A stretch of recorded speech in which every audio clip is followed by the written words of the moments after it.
So, you just broke up with the person that you thought you were going to be with forever.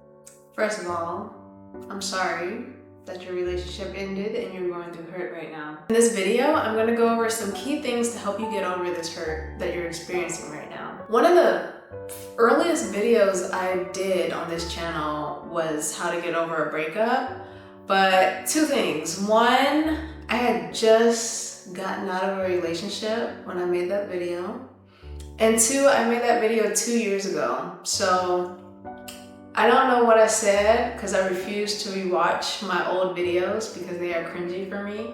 But I just feel like now that I'm further out from the breakup, I probably have better insight that I can share at this time. Let's go ahead and just jump right into the video. First and foremost, it is okay to mourn over this relationship. Breaking up with someone is a lot like experiencing a death, except of course the person is still alive, but they are dead to you.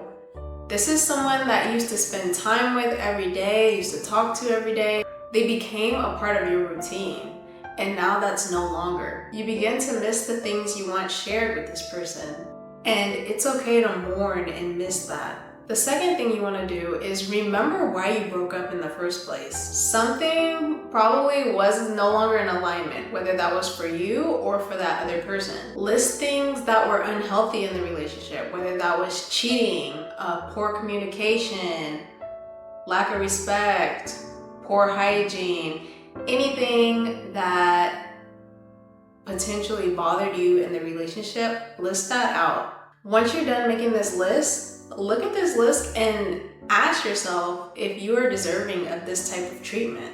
And if you love yourself, the answer is always going to be no. You are worthy of a love that's both healthy and reciprocated. And remember, just because you had good moments with this person doesn't mean that the relationship was healthy. Sometimes we cling on to the good moments that we once shared with this person, even if they haven't happened in a very long time. And sometimes we try to use those good moments that we can recall to overshadow all the bad ones that have occurred in the relationship. And just remember, you're bound to experience good moments with anybody. Have you ever heard the quote, "Even a broken clock is right 2 times a day"? It's true. Like, if a clock is set on 6 o'clock and it doesn't move at all through the whole day, for majority of the day it's wrong, but 2 times in a day, it's gonna be 6 a.m. and 6 p.m., so it's gonna be right 2 times a day. That doesn't change the fact that it's incorrect 90% of the time. And the same could be true of your relationship. Maybe you have good moments, but majority of the time is not good. I want you to know that you can have both good moments and a healthy relationship with a new person when the time is right. The next thing to keep in mind is this person can be a good person and not be right for you. What you want and need from a person matters, and this person just might not fit the bill. This doesn't mean that they are a bad person.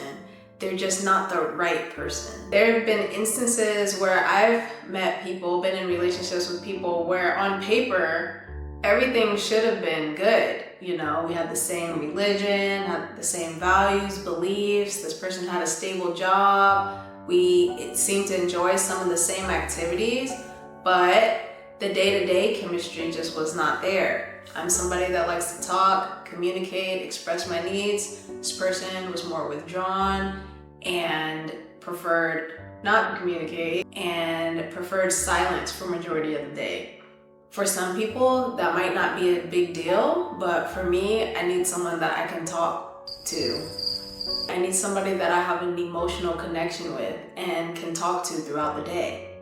Now, that doesn't mean this person I was with was bad, it just wasn't a good fit for me.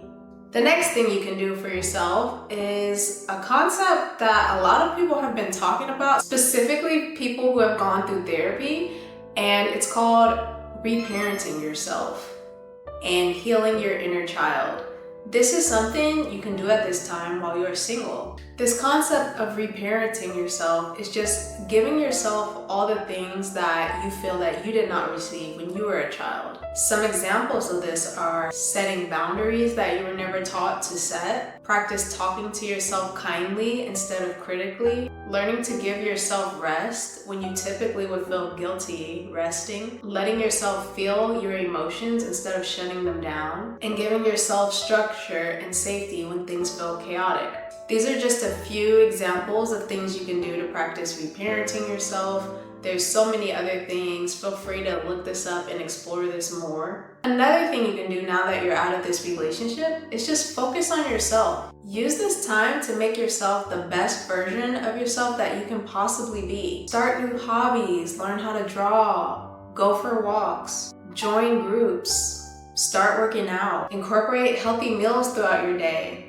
Start listening to podcasts. Do everything you can to just grow and develop yourself. List all the things that you would want in your next partner and look at that list and make sure that you match up as well. Relationships aren't one-sided. We can't expect to have all these things come from a person and not give anything back. If you are still here watching this, I would like to take this time to tell you to hit the subscribe button. My last piece of advice is don't lose hope.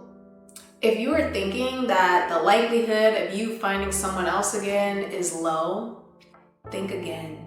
And I know this is something that is pushed on us in society, that if you reach a certain age and you haven't found somebody, that your chances are lower and this and that, but just get that out of your head. There are over 8 billion people on this planet, and you are currently mourning over one person. Your mindset in all of this matters. This is a silly example, but nonetheless, it is an example. If you bought a box of pizza and took out a slice and you happened to drop it, you'd probably be upset for a moment, but at the end of the day, you know that there's more pizza in the box. And if all the pizza in the box for some reason was gone, you know that there are lots of pizza shops around that you can go to and order pizza if you want it. I say this to say you wouldn't trip hard off of dropping pizza because you know that you can always get more. And just like you know you can get more pizza, I need you to know that you can find someone new. Don't let your limiting beliefs hold you back. Your perception shapes your reality. If you believe there's a limited supply of men out there, then that will be your reality. I'm going to end here. Thank you so much for watching. If there's anything you got from this video that helped you, please let me know in the comments. Please like, subscribe, and join this small but growing community. I wish you the best of luck on your journey to healing.